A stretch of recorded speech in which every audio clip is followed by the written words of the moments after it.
Buenos días, Venezuela. Buenos días, mis connacionales, hermanos, dentro y fuera de esta hermosa república que se llama Venezuela, por la que tanto lucho, por la que tanto amo, hasta alcanzar la justicia y la libertad y un poco más allá. Siempre el mensaje divino, que la gracia, la misericordia y la paz de Dios Padre y de Cristo Jesús nuestro Señor los acompañe hoy y siempre.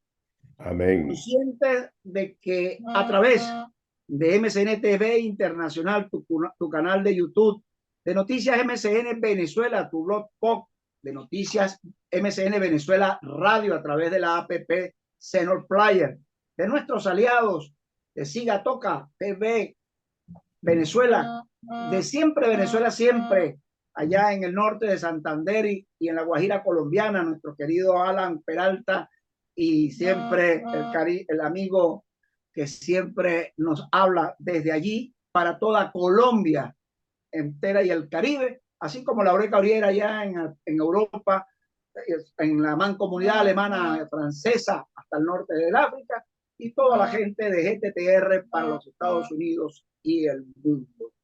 Siempre, ¿y por qué por siempre? Porque son los que están ubicados del lado correcto de la historia, no solamente para Libertadora, para Venezuela, sino para la América entera.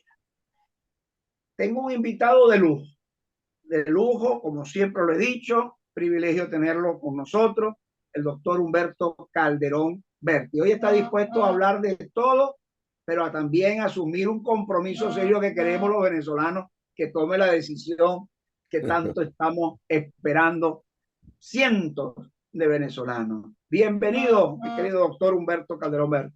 Muchas gracias, José. Encantado de estar contigo, con todos tus seguidores en todas partes del mundo. Fuerte abrazo. Acuérdense que realmente yo no hago los más programas, Humberto el ministro, el presidente PDVSA, el presidente de la OPEP, porque está más que reconocido. Yo quiero irme más siempre a Humberto humanista, a ese hombre llamado de servicio y servir a todos, porque ese debe ser realmente el talante de un verdadero hombre, hijo de Dios, ¿no? Y qué mejor servirle a la patria que le vio nacer, ¿no? En estos tiempos sobre todo. Y yo quiero comenzar con algo. Ayer hablaba con unos amigos del Estado Falcón, de allá de Punto Fijo, entre esos algunos que lo recuerdan gratamente, ¿no? Hay un señor que se llama Octavio Brex, me dice Ajá. que, es más, me dice, lo único que me gana Calderón es porque tiene un año más que yo, pero igual de hace muchos, muchos años. Me decía él, tiene también ahora unos programas de televisión allá y todo eso está dedicado ahora en sintonía. Y le había comentado que iba a estar usted acá con nosotros y él me dice, ojalá que se nos venga a Venezuela. Estaban ellos, hicimos una videoconferencia con 23 personas de Punto Fijo, que están esperando a que también yo vaya para allá y hablar un poco de todo, Dios me lo permita. Y hablábamos esto hoy, pregúntale de una vez, no, lo voy a dejar para más adelante, cuando lo tenemos acá en Venezuela, que es realmente el sentir, ¿no? Para que vea que tiene no solamente amigos, sino gente que sabemos que él va a ser un hombre clave, fundamental, para ir a la transición verdadera que Venezuela medita en estos momentos con la experiencia. Pero la pregunta primero que todo, doctor, en todo ello, hoy Venezuela, vamos a decir que celebra un año del Sumati, de aquella alegría del entonces, los beneficios que posteriormente pudieron traer y hoy la tristeza que representa con un atraso quizás peor que cuando el descubrimiento mismo, que la explotación misma. Todo Mira, suyo. muy grato que tú recuerdes eso, porque allí se dio inicio a lo que es la Venezuela moderna, lo que fue la Venezuela moderna, ¿no? Recuerda que Venezuela era un país muy pobre, muy atrasado a comienzos del siglo XX, con muy poca educación, sin vías de comunicación, sin hospitales, sin escuelas, una o dos universidades en aquellos tiempos. De manera tal que Venezuela era un país y donde las expectativas de vida eran 35 años apenas. La gente moría de chagas, de paludismo, disentería, tuberculosis, cantidad de enfermedades tropicales que había, y apareció pues el petróleo, y el petróleo comenzó a significar un cambio en la vida venezolana. Gómez se consolida como presidente de Venezuela y como el gran gendarme venezolano por el petróleo, que le dio los recursos para comprar armamento y acabar con los líderes regionales. Pues recuerda que todavía en los años 20 del siglo pasado, en Venezuela habían ejércitos regionales y caudillos regionales, que eran quienes mandaban en el Zulia, en Falcón, en los Andes, en el Llano, en el Oriente. Habían caudillos regionales y Gómez pacificó el país y también el petróleo le permitió comprar muchas solidaridades porque le traían concesiones a la gente, a los amigos la revendían a las empresas internacionales y se hacían ricos. Y de esa manera, pues, compraba solidaridades. Pero el petróleo, y tú lo señalabas ahora, ha sido determinante en la vida de Venezuela. Uno no es por de formación profesional porque yo sea petrolero, ni mucho menos, ¿no? Sino que yo estoy consciente que el petróleo ha sido fundamental en la historia del país. La historia, la Venezuela que nosotros conocimos, yo la conocí porque yo nací el año 41, ¿no? Un pueblito cerca de donde tú estás, de Boconó, en el estado de Trujillo, que tendría en esa época 10.000 habitantes, si acaso, ¿no? Que tenía apenas una escuela, un liceo hasta segundo año, tercer año de bachillerato, electricidad 2 horas al día, no había teléfono, radio 2 horas al día, no existían los transistores. Bueno, íbamos a la escuela en Alpargatas, yo recuerdo, ¿no? Y la escuela era una escuela muy, muy primitiva, Escuela Sálvano Velasco se llamaba. Y después me fui a estudiar en Barquisimeto, del Colegio de La Salle, después para ir al Liceo Andrés Bello, después a la Universidad Central. Pero hemos vivido, los venezolanos de mi generación, hemos vivido la transformación de Venezuela. Y la gran transformación del país ocurre durante los 40 años de la democracia. Empieza después de la muerte de Gómez. Claro, Venezuela se aprovechó de la Segunda Guerra Mundial, de la nacionalización del petróleo de México que ocurrió en el año 38, de una ley de hidrocarburos que se aprueba con el general Medina, muy moderna para su momento, y eso le permitió que Venezuela diera un salto hacia adelante vertiginoso. Se otorgaron concesiones en el año 43 se convirtieron todas a la nueva ley, luego del año 56-57, cuando el Pérez Jiménez se dieron nuevas concesiones, algunas de ellas en el lago Maracaibo, las zonas profundas del lago, y aquello pues trajo como consecuencia que Venezuela cuando se forma la OPEP, el año 1960, Venezuela producía 2.800.000 barriles por día y Arabia Saudita producía apenas 1.300.000 barriles. El mundo era otro, ¿no? Cuando funda la OPEP en el año 1960. Pero lo más importante que ocurre esos años fue la aparición de carreteras, de electrificación en todo el país, de puertos, aeropuertos, hospitales, escuelas. La educación fue la gran transformadora de Venezuela. Recuerda que después de la Segunda Guerra Mundial Europa estaba devastada. Entonces vinieron millones de italianos, portugueses, españoles, gente de Europa del Este, que ayudaron muchísimo a la transformación de Venezuela en los años de la posguerra, ¿no? De los años 50. Cuando ya Europa empieza a recuperarse económicamente, pues no siguen yendo europeos en oleadas grandes, sino que lo que siguen, los que aparecen son los hermanos nuestros de los países andinos, de Colombia, de Ecuador, de Perú, y también los perseguidos políticos del Cono Sur, de Chile, de Argentina y de Uruguay en sus tiempos, ¿no? En los años 70. Y eso hace que Venezuela sea un país igualitario en primer lugar, un crisol de nacionalidades y un país donde mucha gente se ha sentido como en su segunda patria. Eso ha sido una gran cosa para nosotros. Nosotros, por ejemplo, no tenemos distingos sociales, para nosotros todo el mundo es igual, el venezolano es amplio, es generoso, es abierto, y eso dice que fue la guerra federal, ¿no? No fue la guerra federal. La naturaleza del ser humano venezolano, de los venezolanos, es por la cantidad de gente que vino de afuera. Y ese crisol de nacionalidades, que los criollos, los indios, los negros, con los que vinieron de Europa, pues aquello nos hizo ser unos seres distintos, ¿no? Y yo creo que bastante abierto y bastante generoso. Y eso ha sido Venezuela, ¿no?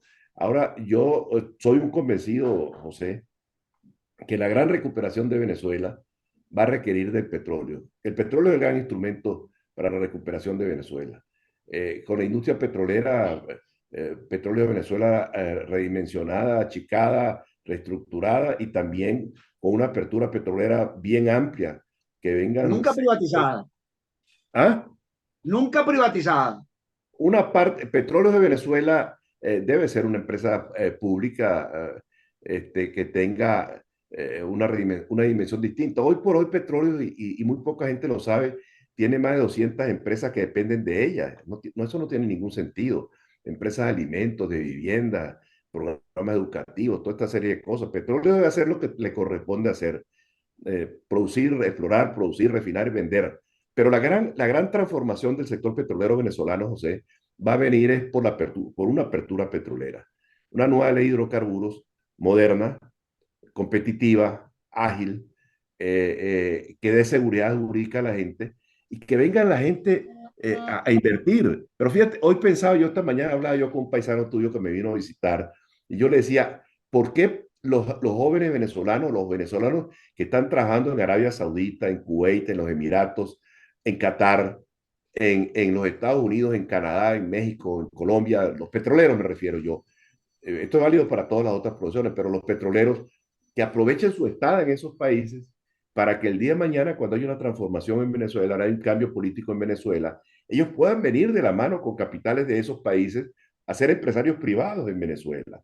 Y eso junto con el desarrollo de los campos maduros del oriente, de la costa oriental del lago de Maracaibo, y que al propio tiempo vengan jugadores intermedios o que vengan grandes empresas petroleras internacionales para la plataforma continental, para las zonas profundas del lago de Maracaibo, el centro del lago, que hay unas zonas profundas que no han sido exploradas, o la plataforma continental de la fachada atlántico en el delta del Orinoco, o la plataforma continental al norte de Paria. Eso es para los grandes jugadores que requieren tecnología y grandes recursos.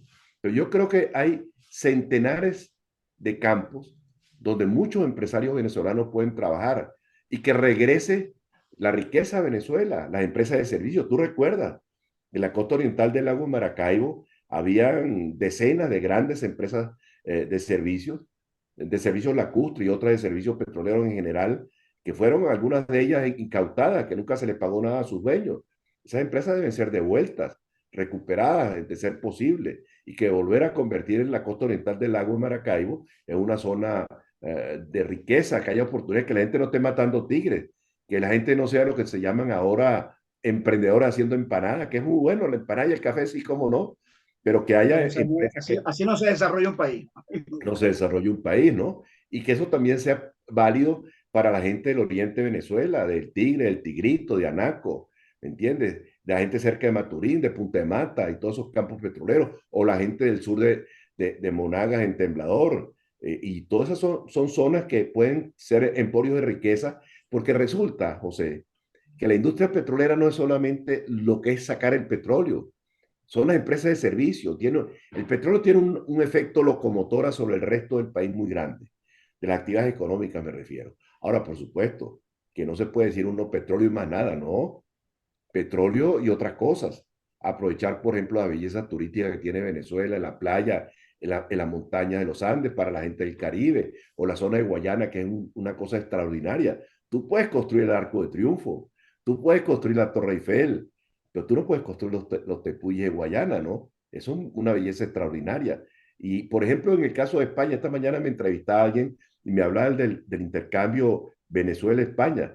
¿Por qué, por ejemplo, no se hace un programa masivo para que las empresas turísticas españolas vayan a Venezuela a invertir en la zona de costa, en Margarita, en el occidente del país, que esa playa tan bella que hay, en los Roques mismos, que vayan a Guayana y que Venezuela tenga un dinamismo privilegiado por la situación y por las bellezas naturales para el desarrollo turístico, o aprovechar de regresar a ser Venezuela un país autosuficiente en muchos rubros agropecuarios.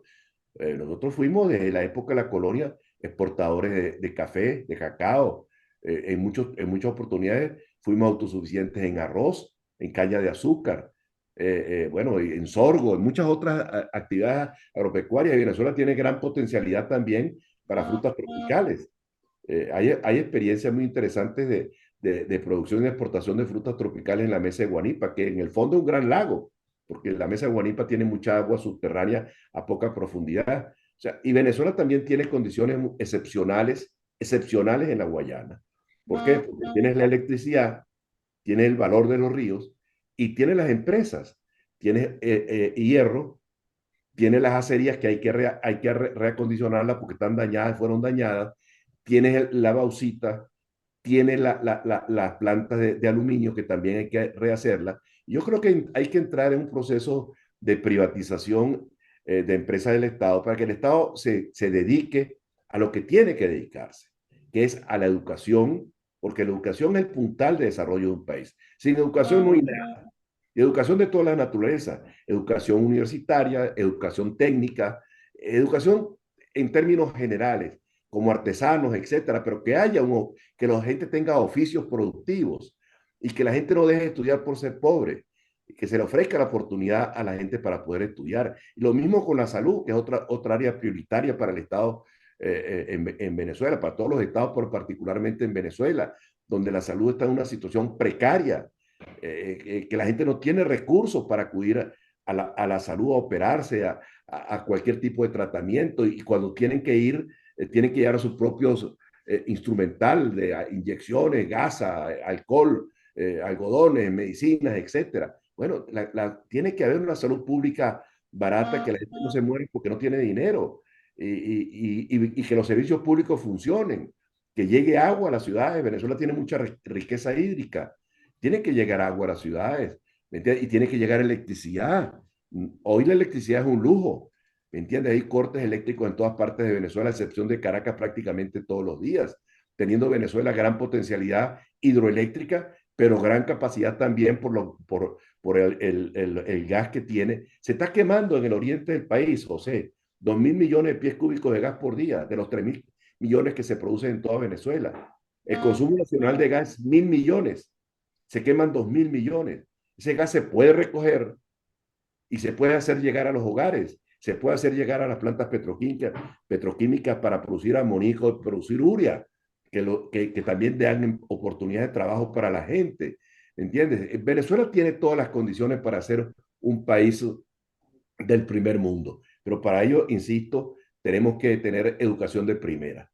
Y para tener educación de primera tenemos que tener maestros y profesores de primera, bien remunerados.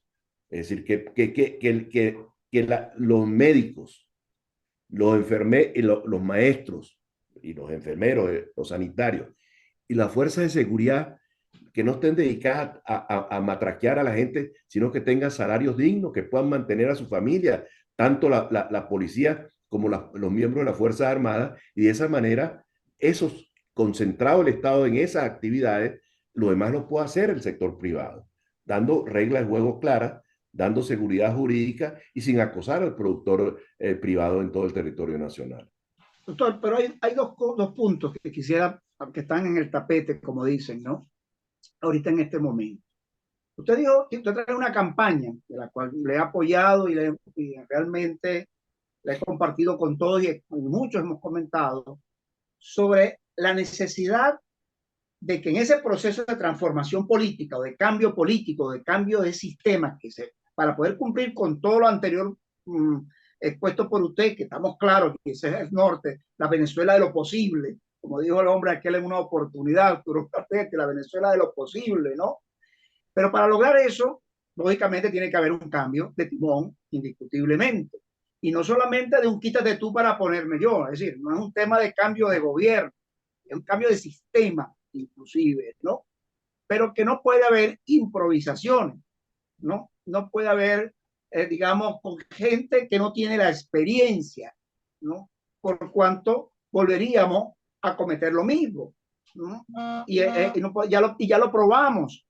Llegaron durante 4 años un grupo de jóvenes y ya conocemos la triste historia que lo que dio fue darle oxígeno al régimen que está en Miraflores. Ahora bien, tenemos esa propuesta de la madurez, porque puede haber con el tema de la primaria, que lógicamente yo no la comparto, pues no estoy de acuerdo, ¿no? Yo estoy de acuerdo en un proceso electoral con garantías, desde luego, ¿no? Aperturado a ello, pero tenemos que primero pasar por un camino que es un poco tortuoso, pero hay que hacerlo, de poner al régimen definitivamente contra la pared para que él pueda negociar a que pudiéramos ir verdaderamente a un gobierno, a unas elecciones verdaderamente democráticas. Porque mientras que él tenga esa radicalización y tenga el organismo electoral en sus manos, no hay posibilidades de unas elecciones, por mucho que la gente quiera participar, ¿no? Yo he venido dando cifras, inclusive, que en el sector de las famosas primarias y el grupo que está anotado a ellos, no alcanzan el 9% del electorado, es decir, del padrón electoral, quienes están animados. El régimen bajó de un 15% que tenía de aceptación a un 11%. Y entonces queda cerca de un 80% de venezolanos quedamos que no nos atrae ni uno, lógicamente, y rechazamos totalmente lo otro, ¿no? Y buscamos esa alternativa verdadera. Todos quisiéramos que sea por vía democrática, indiscutiblemente. Ahora, hay elementos internacionales de la justicia que están apuntando por los pasos que van a que podamos llegar a esa salida. Ojalá, pero tiene que haber la experiencia para poder ir a un proceso que lo debemos llamar transición, porque al asumir quien asuma la presidencia tiene que ir a ese proceso de transición primero, del orden interno, de la reinstitucionalización del país para empezar a empujar esos programas más programas de emergencia.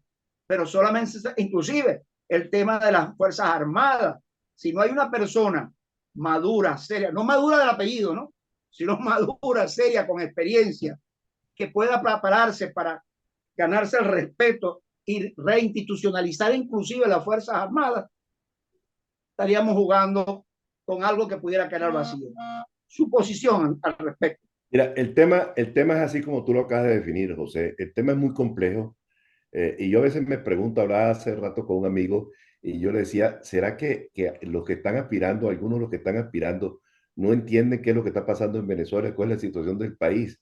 Porque sin experiencia y sin conocimiento están aspirando a ser presidente de Venezuela sin haber tenido ninguna trayectoria, ningún aprendizaje.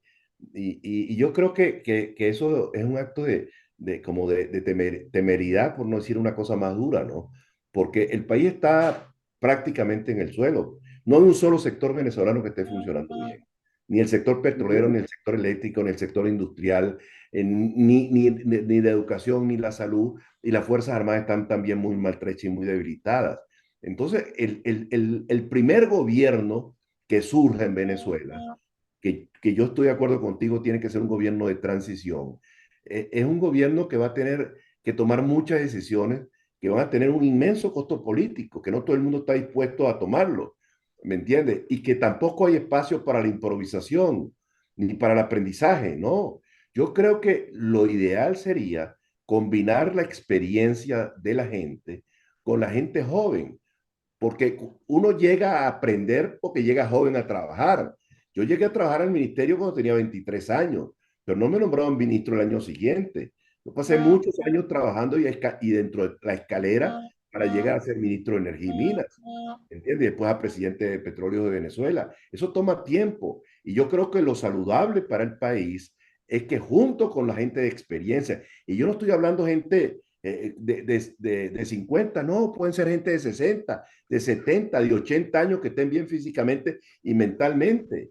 ¿Por qué no puedes reinsertar a la gente que hizo de Venezuela un país del primer mundo en materia eléctrica, por ejemplo?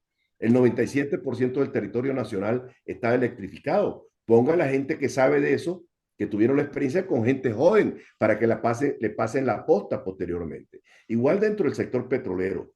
Hay miles de venezolanos que salieron de petróleo de Venezuela y se fueron a los principales países productores del mundo, que yo los acabo de mencionar anteriormente. ¿Por qué no se les ofrece a ellos la opción de que regresen? Algunos trabajan en el petróleo de Venezuela, pero otros pueden ser pequeños empresarios o trabajar en empresas privadas. De eso es lo que se trata. Igual es en el gobierno, en la conducción del Estado. Hay una diferencia muy grande entre ser alcalde, por muy exitoso que se sea, con la conducción del Estado. Porque el presidente de la República en Venezuela es el jefe del Estado. Jefe del Estado dicta la política internacional, responsable de la política internacional, responsable de la política monetaria, responsable de las grandes políticas económicas, incluida dentro de ella la política petrolera, responsable de la política militar y comandante en jefe de las Fuerzas Armadas. Todas estas cosas son distintas. No es que son mejores o peores, no, distintas.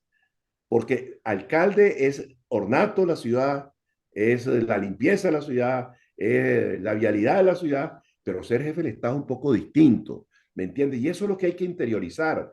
Ahora, como la gente no es eterna, como la gente no se puede quedar en los cargos eternamente, pues hay que poner gente joven al lado de los que tengan experiencia, con esa especie de simbiosis, ¿me entiendes?, entre intrageneracional, que permita que el país salga adelante. Ahora, el primer gobierno va a ser determinante en el futuro de Venezuela.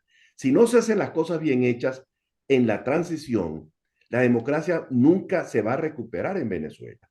Es fundamental recuperar porque es que hay problemas que escapan de los que ya he mencionado anteriormente, que no son ni económicos, ni siquiera sociales, sino institucionales.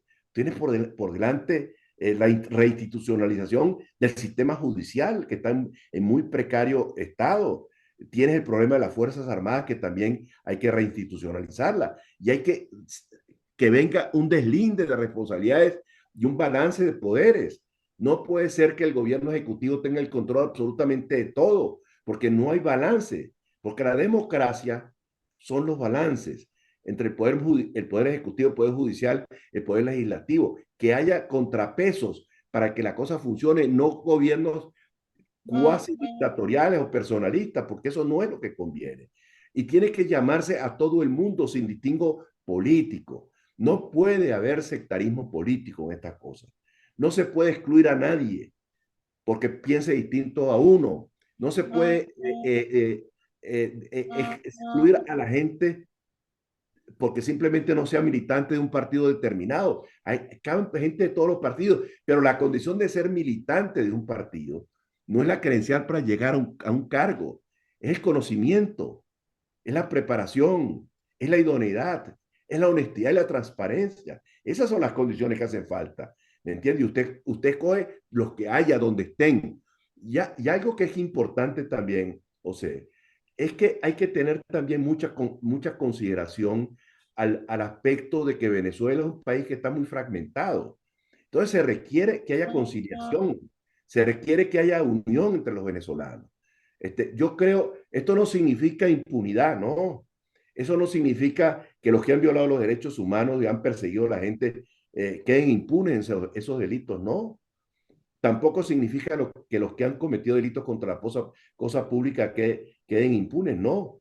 Eso significa que los que han participado de buena fe, pues también tengan su espacio político, que tú no persigas a la gente, que tú no pongas a la gente presa por pensar distinto, llámese políticos, presos políticos, civiles o militares. Yo quisiera vivir en un país sin presos políticos. Yo quisiera vivir en un país donde haya armonía.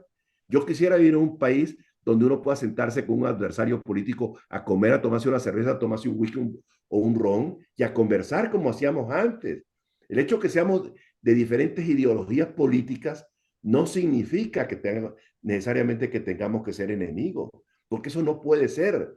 Tenemos que buscar la manera de convivir democráticamente y civilizadamente. Y las Fuerzas Armadas tienen que pasar otro tanto. Tenemos que hacer un gran empeño en que las Fuerzas Armadas sean reinstitucionalizadas, que regrese a la disciplina, a la jerarquía, al respeto, a las órdenes, que se regrese a eso, ¿me entiendes? Y que no haya exclusión de gente. Y ahora sí, unas Fuerzas Armadas sometidas al poder civil, como deben ocurrir. Y que los altos grados, como ocurrió desde la época de la independencia, el Libertador acudía a los órganos legislativos para los cargos, para la aprobación de los cargos de generales. Eso él los nombraba y tenía que ser ratificado por los cuerpos legislativos. Y en la democracia, después de coroneles, eran aprobados los aumentos de grado, las promociones de la gente por ascenso, sí, la comisión de los ascensos militares, por la comisión de energía, perdón, de defensa del Senado fundamentalmente, ¿no? Yo creo que ese es un país que sueña, puede soler pensarse que es idílico, no, es un país absolutamente realizable. El país se es que puede salir pasamos por adelante. él, por él pasamos. Ah, que hubo imperfecciones, que hubo errores. Eso fue otro tema, ¿no? Pero yo quiero que vamos a una pausa y en el segundo, en otro segmento vamos a tocar un tema que usted tocó ahorita del entendimiento, más de un entendimiento nacional, la voluntad de todos para poder recuperar este país. Y yo creo que hay un ejercicio que pudiéramos ponerlo en práctica sin cálculos políticos en este momento y a partir de este momento.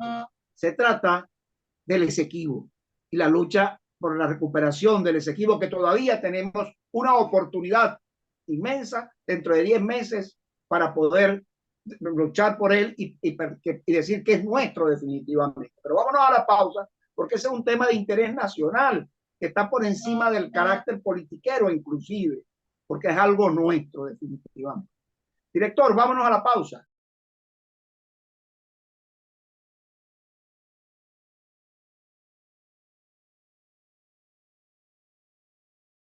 Ok, como habíamos dejado en el segmento anterior, querido doctor Humberto, estamos conversando con Humberto Calderón Berti, un venezolano de sección, ¿no? Pero que está incluido en la nómina de Venezuela. Solo que tiene que activarse y venirse para Venezuela. Ahí dejo esa, pues. Hablamos del Esequibo, doctor. Porque hablando usted, porque usted tocó el tema de donde había que haber una inclusión nacional, inclusive de todos, para poder recuperar y rescatar al país. Lógicamente que haya justicia, ¿no? Para que no haya impunidad para aquellos que delinquieron, que saquearon, etcétera, ¿no? Los que han cometido corrupción, a todo eso, el peso de la ley, ¿no? Yo siempre hablo del imperio de la ley, como lo hice yo en mi libro 7 propuestas para rehacer a Venezuela. Yo una vez siempre dije allí, y dejé expresado allí, que la mentira tenía que ser castigada como cualquier otro delito, ¿no? Como un verdadero delito, ¿no? Y sobre todo porque aquí en Venezuela se hizo uso y costumbre, ¿no? El mentir, en la pérdida de esos, en la acción de los antivalores, en la pérdida de los valores morales, era más fácil la mentira, la demagogia, el populismo, etcétera, ¿no? Hay un momento, hay un capítulo, algo lo está llamando a capítulo, que es el tema del Esequibo. El Esequibo va a cumplir esa disputa, ese diferéndum, 124 años en el mes de octubre. Y acabamos de vivir, para resumir, un evento con la Corte Internacional Judicial donde admitieron la demanda de la Guyana, ante inclusive un recurso de admisibilidad que introdujo el gobierno venezolano, en este caso de Miraflores, ¿no? Que todo lo entendimos, los que hemos sido investigadores de la historia, que nos encanta y nos apasiona ese mundo, que fue un error garrafal haber inclusive solicitado a la Corte Internacional que si ellos tenían competencia o no para atender el caso venezolano sobre el Esequibo. Fue un error, calladito se veían mejor. Pues entonces lo que hicieron fue admitir la demanda y nos queda un round, un único round, dentro de 10 meses. Dentro de 10 meses tenemos que hacernos parte, si Venezuela tiene que hacerse parte, y estamos lo que estamos sugiriendo que hay que mantenerse los 3 pasos fundamentales. Seguir apoyando el Acuerdo de Ginebra, que es fundamental, que nunca nos debimos haber salido de esa estrategia, de esa línea. Segundo, hacer cumplir el acuerdo bilateral, que es lo que establece el Acuerdo de Ginebra, básicamente, donde los 2 países tienen que acordar y son los que tienen que arreglarse, sin terceros.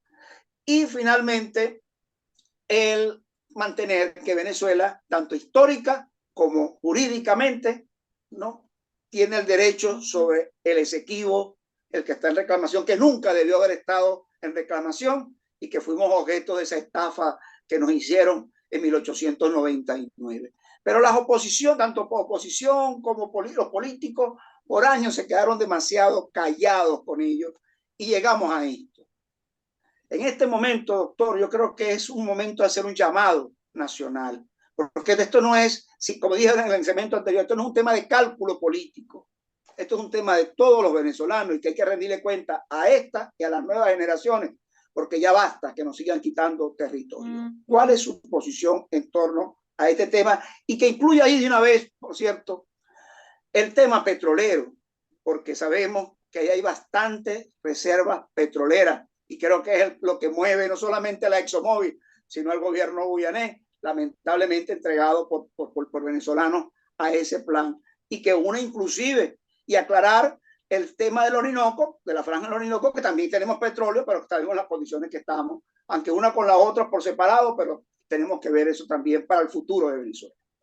Mira, lo del Esequibo, José, ha sido uno de los grandes despojos que ha habido en las costas territoriales de nuestro país, ¿no? Es lamentable porque ahí hubo jueces que después de muertos se encontraron documentos donde decían que evidentemente habían sido manipulados y comprados en el diferendo ese que hubo en su momento. Yo no quisiera meterle más leña al fuego en este tema, porque coincido contigo plenamente de que aquí hay un asunto de interés nacional. Ojalá y el gobierno y la oposición venezolana nos podamos poner de acuerdo en la defensa de los intereses comunes, que son los intereses de todos. Ahí se cometió un grave error, que fue el pronunciamiento que hizo Chávez en su momento y la postura que tuvo Cuba en su momento también, donde jugando a la politiquería para conseguir el apoyo de los países del Caribe en la OEA, pues simplemente se hicieron unos pronunciamientos que han sido contraproducentes. Y yo creo que este tema se venía manejando bien hasta ese momento, ¿no? Lamentablemente aquello fue nefasto y yo creo que eso ha hecho que haya ocurrido lo que ocurrió recientemente. Yo creo que en estos meses que quedan por delante, hay mucha gente en Venezuela, yo no soy experto en temas limítrofes, lo debo reconocer, pero hay mucha gente en Venezuela que ha dedicado su vida entera a esto, a estudiar el tema del limítrofe, no solamente el de la Guyana, del Esequibo, sino también el de Colombia, ¿no? Que es una cosa parecida en su momento y que lamentablemente por la desidia y todas las montoneras y todas las cosas que ocurrieron el siglo XIX, pues no se llegó a un entendimiento como ha debido ocurrir. Yo en días pasados me pidieron que escribiera el prólogo de un libro sobre el incidente del Caldas que ocurrió el año 1987 en el Golfo y eso me obligó a tener que estudiar un poco y a leer y vi el libro de Jesús Aveledo, que yo era el libro de él, donde hay la historia de todo lo que ocurrió en el caso colombiano, ¿no? Y que yo pensé que había cuenta de que Chávez tenía en su momento mucho apoyo político y Colombia había dejado su condición de país importador de petróleo y porque el problema del Golfo de Venezuela fue que petrolizaron la discusión y esa petrolización ocasionó los problemas que ocasionó y que vimos los resultados, ¿no? Yo pensé que se iban a poder arreglar esas cosas y nunca se arreglaron. Bueno, yendo al caso, en el caso concreto del Esequibo, hasta estos momentos las áreas que ha entregado Guyana para la explotación de las compañías petroleras no están en el territorio en reclamación, están en la plataforma continental, pero más hacia el sur y más hacia el lado de Surinam. Ahora, yo sí creo que es necesario avanzar en estos meses en un entendimiento nacional con respecto al tema de Guyana y me quisiera quedar ahí porque yo no quiero decir cosas impropias o cosas que pueden ser contraproducentes al interés nacional. Perfecto, no, y es que estamos claros, pero acaba de aclarar algo que inclusive muy pocos conocen eso. El tema de la exploración de la ExxonMobil no es en el territorio en reclamación, sino No, en aguas internacionales que pues, enfrente de Georgetown, en la zona enfrente más al que sureste. de hecho, Guyana tiene un problema también con Surinam, inclusive por esa parte, ¿no? En Claro, ese claro. tema, también con ellos. Sí. Pero es muy bueno que haya aclarado eso, doctor, porque mucha gente no lo sabe. Entonces hay algunos, como yo lo llamo, opinadores de oficio y sin oficio, ¿no? Que han querido entender que la negociación o el reclamo es producto del interés petrolero que hay allí. No es así. Es un tema más territorial e inclusive Ahora, que evidentemente que allí en esa zona debe haber hay petróleo, reserva. porque la cuenca sedimentaria no tienen que ver nada con la delimitación geográfica política, no en absoluto. Pero Sí, es bastante probable que estén más hacia el norte. Pero yo no creo que lo mejor es no meterse en esas interioridades para no pero era importante aclarar, que tú lo acabas de hacer, muy importante, es que el problema de la Exxon no es que está metido allí. Eso es importante porque eso lo desconoce mucha gente, ¿no? Y mucha gente, inclusive en los medios, no han aclarado y hoy estamos aclarando con el doctor Humberto Calderón Berti de que la Exxon no está metido ahí en la zona de reclamación, sino un poco más allá, como dicen por allí en la popular. Venezuela, ¿qué nos depara para los próximos meses, ya para ir cerrando? ¿Y para Bueno, cuándo tenemos al doctor Humberto Calderón Berti con su libro que yo lo estoy esperando acá en Maracaibo, pero cuando tenemos al doctor Humberto Tengo Calderón unos en ejemplares en Venezuela. Caracas y te lo voy a enviar, te lo voy a enviar por Maracay para que lo veas. No, no mucho, pero sí tengo un puñito de ejemplares en Venezuela.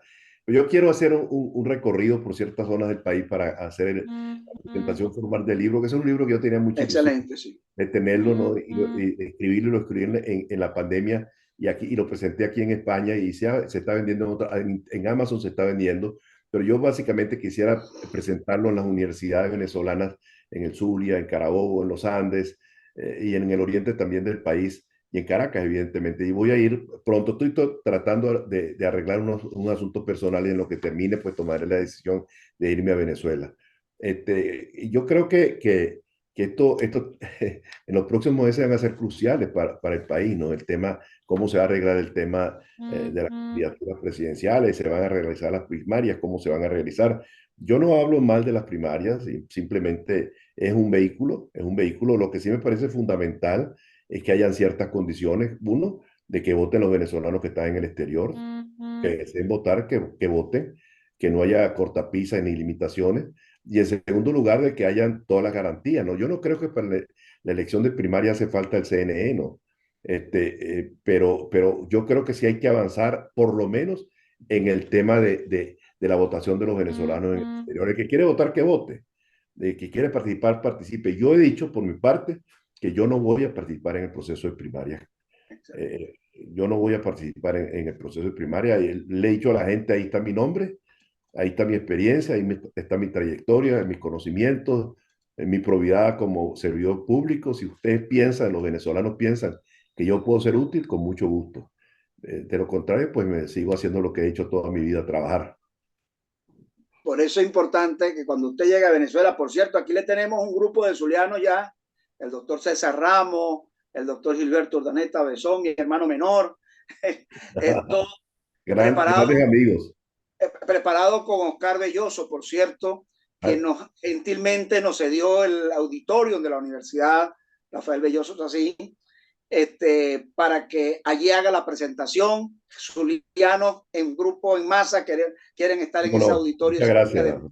Un fuerte abrazo para todos, para Gilberto, para César y para el Tigre Belloso.